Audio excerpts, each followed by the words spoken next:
लोकसभा चुनाव को लेकर पहले चरण का प्रचार प्रसार आज शाम थम जाएगा। प्रथम चरण के लिए सभी पार्टियों ने जमकर चुनाव प्रचार किया। पार्टियों के स्टार प्रचारकों के दौरों के साथ प्रत्याशियों ने भी जनसंपर्क किया। पहले चरण की 12 सीटों में भरतपुर लोकसभा सीट भी शामिल है। भरतपुर में मुकाबला इस बार रोचक और दिलचस्प बना हुआ है। बीजेपी के रामस्वरूप कोहली का मुकाबला इस बार कांग्रेस की संजना जाटव के साथ है। और इस बार भरतपुर में फिर खिलेगा कमल या हाथ मारेगा बाजी, क्या है सियासी समीकरण, देखिए एक खास रिपोर्ट।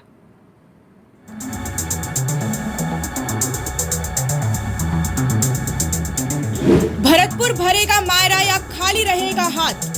भरतपुर में इस बार हाथ और कमल के बीच दिलचस्प मुकाबला। कांग्रेस की संजना जाटव और बीजेपी के रामस्वरूप कोहली हैं आमने सामने। बीजेपी ने मौजूदा सांसद रंजिता कोहली का काटा टिकट।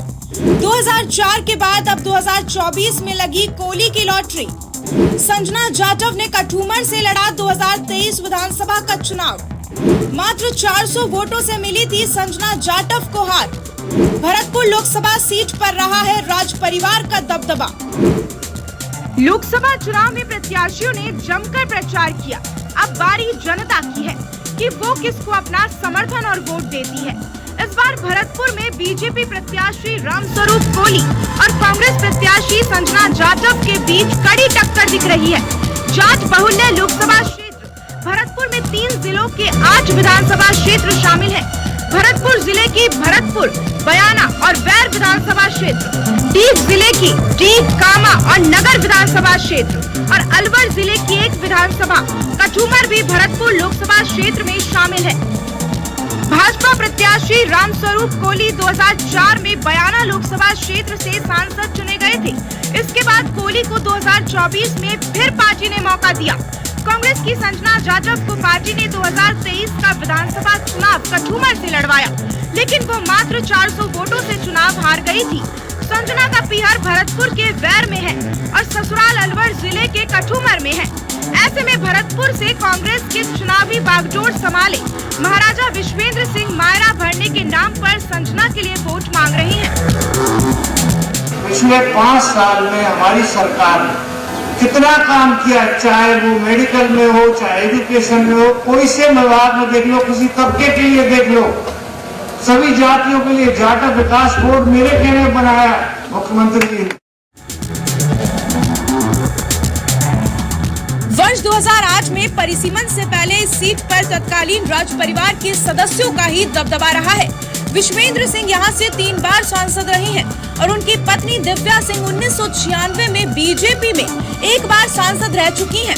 उनकी बहन कृष्णेंद्र कौर दीपा भी 1991 में 1 बार बीजेपी से सांसद रह चुकी हैं।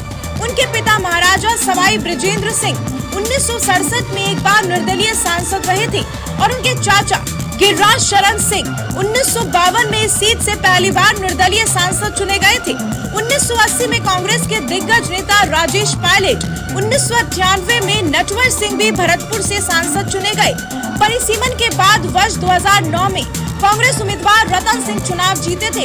उसके बाद वर्ष 2014 में बीजेपी के उम्मीदवार बहादुर सिंह कोहली और वर्ष 2019 में बीजेपी की रंजिता कोहली सांसद बनी। प्रदेश के सीएम भजनलाल शर्मा का गृह जिला होने की वजह से हर किसी की नजर भरतपुर पर टिकी हुई है। मैं आपके बीच में कहना चाहता हूं मेरे मित्रों, आप मांगते मांगते थक जाओगे, हमारी सरकार देते देते नहीं थकेगी, देते देते नहीं। आपके जो काम होंगे प्रायोरिटी से काम भी किए जाएंगे और इस क्षेत्र का विकास हमारी प्राथमिकता है, हमारी प्राथमिकता है। भरतपुर लोकसभा क्षेत्र में कुल 21,14,916 मतदाता हैं, जिसमें सबसे अधिक जाट मतदाता हैं। क्षेत्र में लगभग 5 लाख जाट मतदाता हैं और जाटव मतदाता लगभग 4 लाख हैं।